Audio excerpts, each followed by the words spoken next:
వరంగల్ జిల్లా నర్సంపేట నియోజకవర్గంలోని పలు గ్రామాలలో ఏర్పాటు చేసిన వరిధాన్యం కొనుగోలు కేంద్రాలను ఎమ్మెల్యే దొంతి మాధవ రెడ్డి ప్రారంభించారు.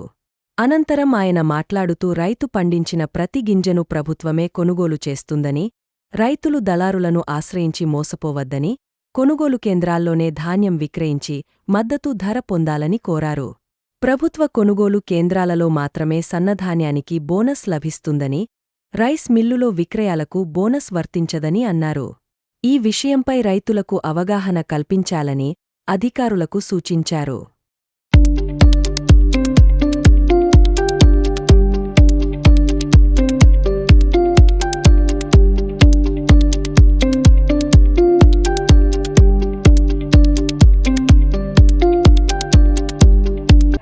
అనుకున్నా ఈ యొక్క పని చేసుకుంటానికి అవకాశం ఉంది.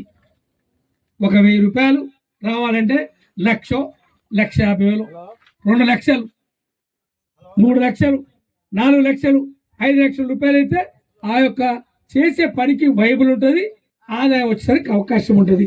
ఇచ్చే అవకాశం సదుపాయం బ్యాంకుల నుంచి కలెక్టర్ గారు ఇప్పించడానికి సిద్ధంగా ఉన్నారు. మనం రెడీ లేవు. మనము పనులన్నీ కూడా చేసుకుంటానికి చాలా 100 రకాల పనులున్నాయి. 100 రకాలుగా ఏది ఇష్టమైతే, ఏది నచ్చితే, ఏది తెలిస్తే ఆ పని చేయడానికి మీరు ముందుకు రండి.